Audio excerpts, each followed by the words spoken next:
Hello and welcome to my channel. Granted, I tried to pull a little bit of a skull there, right?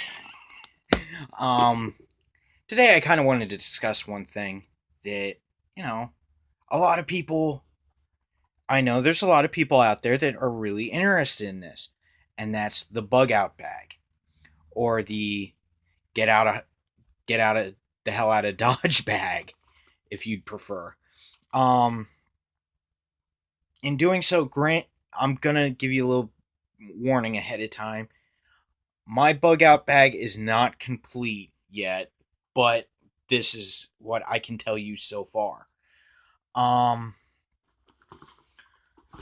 and right here's basically my bug out bag. It's military surplus. All right. So, first things first. Shit hits the fan. What do? Grab your bug out bag and whomever else in your house has a bug out bag and get the hell out of Dodge. Best way to say it. Um all right. So, one thing you're going to need, and I know a lot of people are going to be like, "Oh, well, you don't really have a real firearm. You just got pellet guns." True. Um but you want some sort of firearm. Personally, I have this. This will take down anything up into raccoons or, you know, whatever small animal. I can actually kill a rabbit with this. Alright, granted, this one is a CO2 based one, which will only last me so long until I run out of CO2 to load it with. Next thing you will need, and this I will stand by, you should have this in your bug out bag.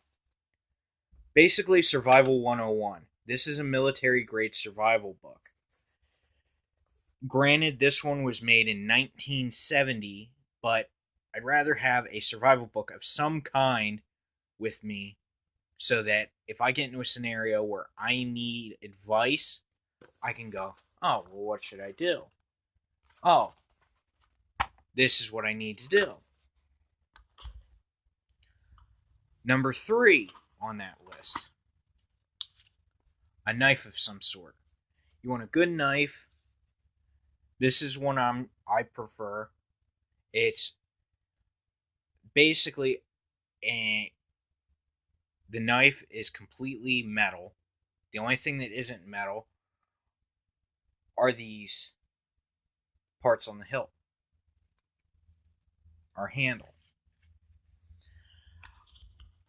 One other thing you'll need is some sort of light source and something that can actually help you start a fire, being these.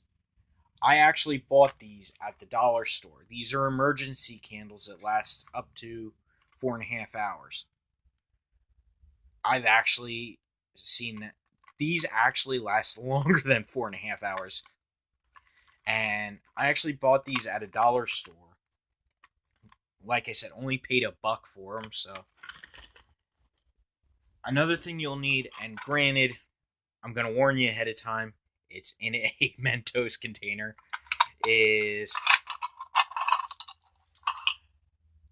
actual silver and gold coins and stuff like that, because that will still be valued for bartering. And finally, something else to barter with are knives. Granted, I have 2 knives. One is not in the best of shape. And as you can probably hear, so I have a sawback knife that I made part of. Well, I partially had a hand in doing some of the work on it. Mainly the saw blade on it.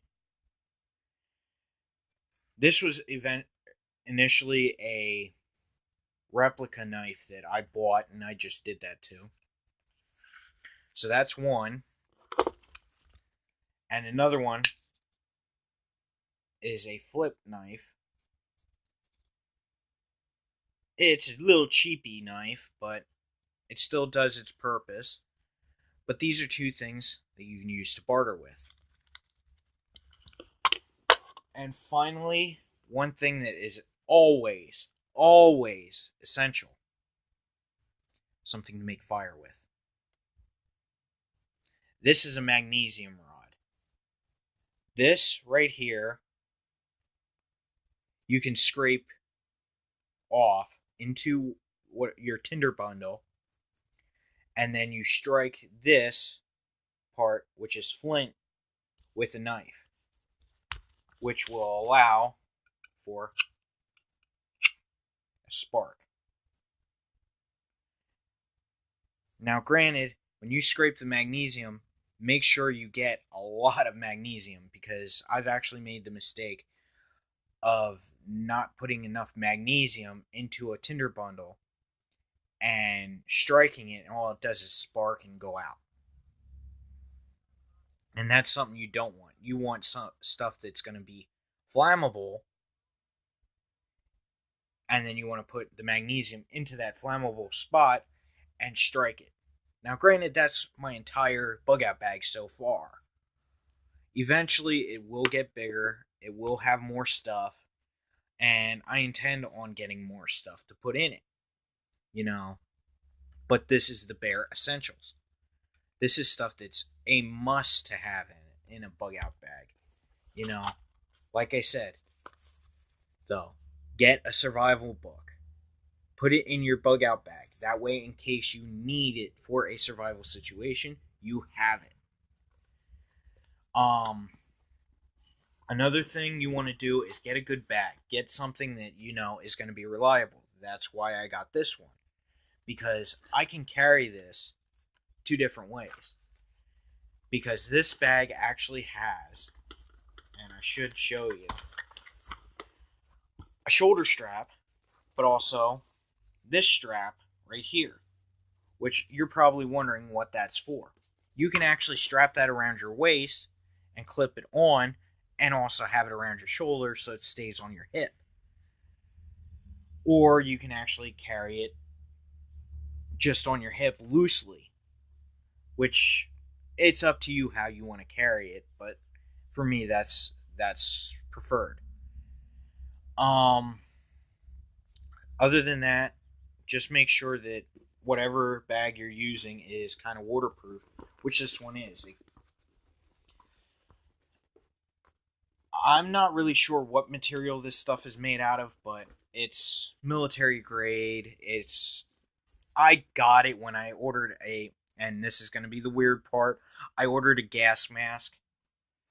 It was a Chex style gas mask. It's one that doesn't have the big filter on the front of it. It has these two little filters that are on the side, which are used to filter in air and filter out all the contaminants that might be in the air. That's something I eventually plan on putting back in the bag, so that, in case of it being some sort of, chemicals that in it are in an area that, if I go into and I breathe that stuff in, it could affect me. I would rather have that in my bag than just going, oh, well, I'll just walk through, and next thing you know, you walk out and you're coughing like crazy and you're wheezing, and then 5 weeks later, you're dead. So that's going to be taken into consideration too, and eventually I will have more stuff in this bag, or possibly getting a new bag and putting stuff into that bag. It all depends on if I have enough room in this one or not. And if I don't, I will still be using this as part of my bug out bags, but I'll also have another one that I will hopefully be able to hook this one onto. Other than that, stay safe and always make sure you're prepared for any sort of situation. Shit hits the fan, be ready to go. Talk to you later. Peace.